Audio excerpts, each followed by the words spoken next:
Hi there, I'm Ray. I'm a freelance visual effects artist, and in my channel, I'm talking about visual effects and design. In this tutorial series, I take you step by step through my Blender asset creation process, and by the end, you'll be able to build the space elevator, which then we can use in these two visual effects shots.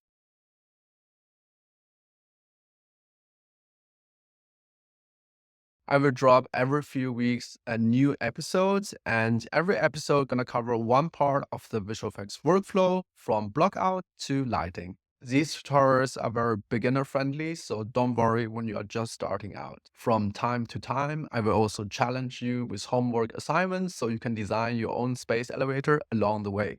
Today, we are going to texture our assets, and as usual, there are links in the show notes where you can download helpful files. So let's get started. All right, so we want to turn these assets into the final assets. And to achieve that, we need to do three more steps, which would be texturing the assets, adding little assets that we can find from online library, and last but not least, lighting up the scene. Starting with our texturing, let me just turn off the online kitbash assets. We can see that I only use three different material, which would be the main material is just like a metal shader. And I have three decal, which kind of shows the rust and the grunge on the space elevator. And the third material is a sci-fi mechanical material, and which also has an alpha mat, and it demonstrates or fakes little mechanical parts on this construction. And when you zoom in, you can actually see that it is actually a texture. But because I know that the camera is far away, this texture can be tolerated. Let us begin with the first material, which I would say is the base material because it's gonna overlay most of our assets. And for this material, I downloaded some texture maps, which is this one, a albedo, and another roughness maps. There are more maps like AO, ambient occlusion, and normal maps to it.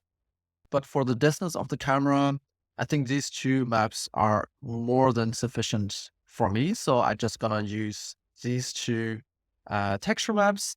And to download PBR shader, you can go on the website textures.com or Quixel Megascan, or you can just also Google metal PBR shader.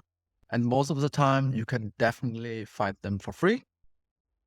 So to show you better the appearance of the metal material, I'm just gonna turn off this wireframe modifier so we have a larger surface to see it. And now I'm in rendering modes, and I want to go into the shading tab, and that's gonna be our material preview modes. And it is an EV, so it's gonna be faster for me to preview the material. Let's recreate this material on the left by clicking the plus button to add a new material, and click on plus again. And let's rename this material to M_metal. Enter. And when you add a new material, Blender gonna ask for you a principled BSDF, which is like the standard shader that they're gonna add for you.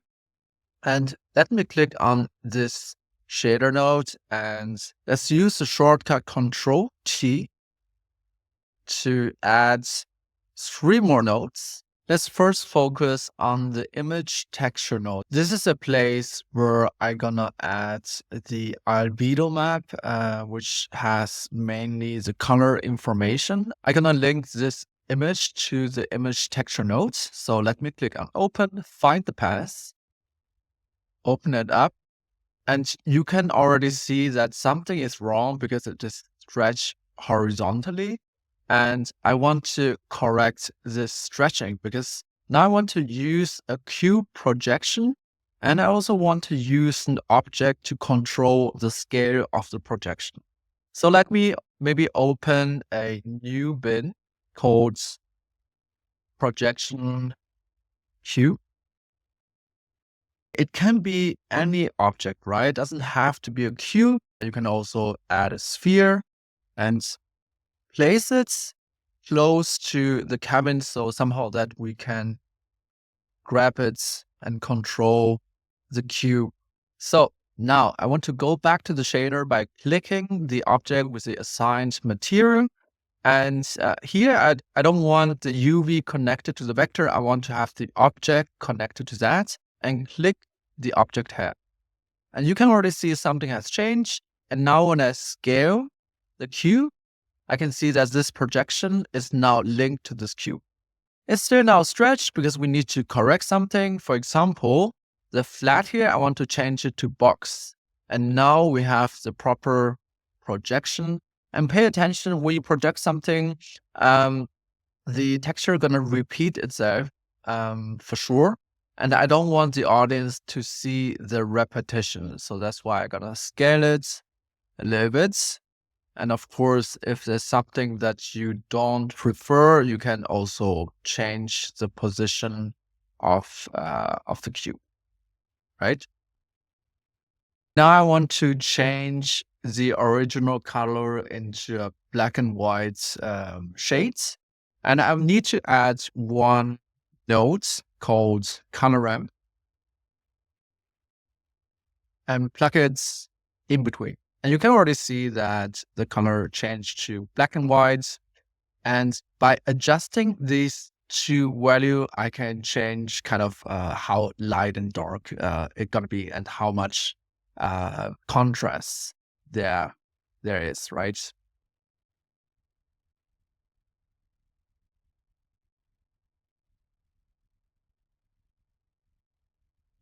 I want the material to be more metallic, more shiny. I can adjust the metallic part so it has more of this metallic shine.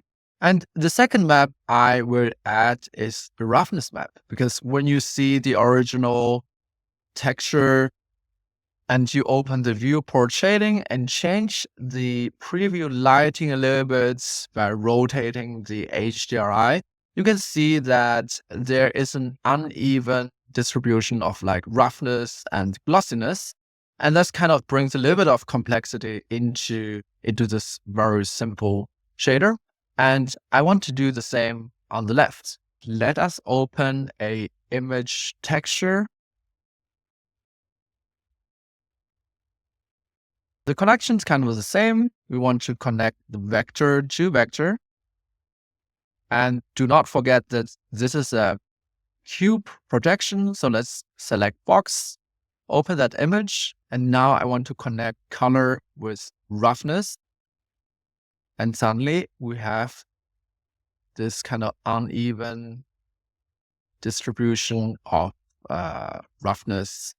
And the reason we are having this heterogenic distribution of glossiness and roughness is because we have this roughness map, which is black and white. And I would say the black color is like the rough part and the lighter color is more the shiny part. That's kind of all the information that we're getting from this roughness map. This metal material I used as the ground base material for everything. So the next step to do is just to apply all the material on the rest of the elevator. You can just remember the name. My material is M-Metal05 and you can just apply it. Or maybe a faster way to do that is that you click on everything, which doesn't have any material, and you click at the end, the last object where you want to copy the material data. You click on Control L and link materials.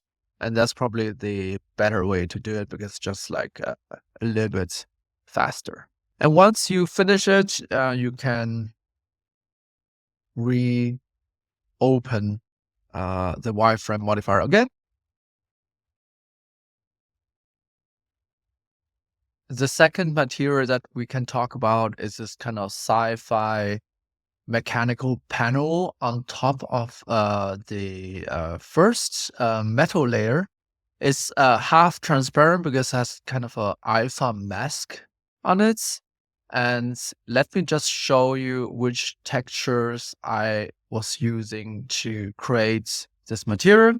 So I use these three textures. One is the albedo mask for the color, and the second one is an alpha mask, and the black part is transparent, as you can also see here. And the third one is a normal map. It has really just very light information on it. You could even leave it out. I found these three textures in one tutorial made by Steliga Flavius. And basically he's showing you how to create a very complex looking space station with really easy meshes, but using materials and textures in a smart way. But definitely check out his tutorial, and he luckily links all his project file in one link. And you can download everything for free, or you can also leave some donation for Steliga Flavius. Before creating the material, you should know that this is just the second share. So you can just take the mesh that you already created, duplicate it, and make it slightly bigger. So there's somehow like a little bit of gap in between. Okay, let me recreate this material for you. First, click on the plus button, create a new material, name it. And the workflow is very much like the first material that we have created. Click on the principal, BSDF, click on Control T. And now I want to open the first albedo map, which is this one. So open.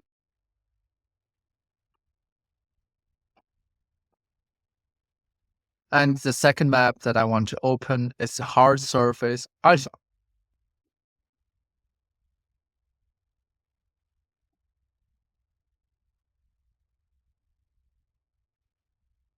Let's connect the vector with the vector and the alpha with the alpha. And now you can already see that the black parts is transparent. And we can see that somehow the resolution doesn't look correct. The pattern is a little bit too big and the resolution is just a little bit blurry. So we need to fix that by changing the UV. Let us go to UV editing. Let me click on this mesh, go into edit mode, select all surfaces. And as I know, you don't need to have any seams in place. You can just select all surfaces by clicking A and click on U and Smart UV Unwrap and click on Unwrap. And now you can, on the left side, select all your UVs. And if you scale it up, the pattern is going to be smaller. And if you scale it down, the pattern is going to be bigger. So before, the pattern were a little bit too big, like right now. So I kind of prefer to scale them up so that I have these kind of smaller details on my texture. All right, so that is how I created the second material. It is time to create these rusty and leaking dirt, especially on top of the edges. I'm going to use this texture, and you can find it on textures.com. And each day you can download textures for free. Just click on Library, Decals, Leaking, and well, you can just choose some. And there are also other decals where the alpha transparency is already in place. Let me go into solid modes. I want to copy this object, Shift E, and isolate it by hitting Shift H. And now I want to select everything by hitting A and deselect the outer part by hitting Shift Alt left mouse click and click on Delete. And for this decal especially, it's very important that you have a seam in place. I already have it. And if you don't have it, just click on one line, right mouse button, mark seam. All right. So let me make it a little bit bigger. So there's kind of a little gap in between. And now let's go into rendered or material preview. And I want to delete this material, add a new material, m_leaking. And let me open up that one image that I just showed to you, image texture. And now I want to connect color with base color. And nothing happened because our UV right now isn't correct. So I'm gonna go into UV editing tab. And let me select all faces, right? And click on U, unwrap. And now I want to align the border of this UV to the border of the texture.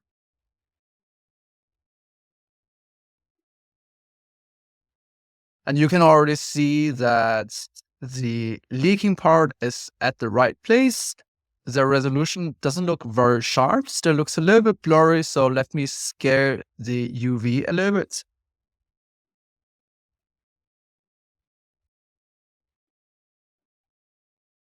So the next step, which is still missing, is the alpha parts. And if you download the decals from here, there is a transparency map already in place.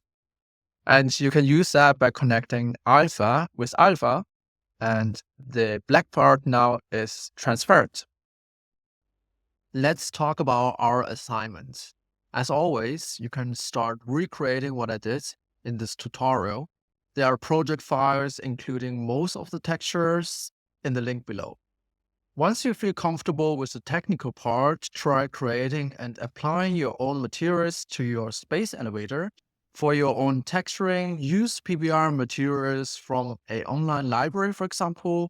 Apply a base material that covers the entire assets and add decals or alpha textures to suggest smaller mechanical details, for example.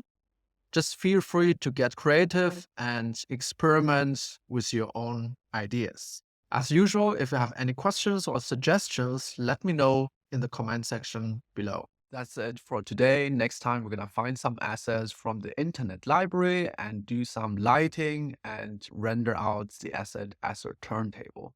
If you like what you see, I would really appreciate it if you give me a thumbs up and subscribe to my channel. So thank you so much for watching and see you next time. Bye.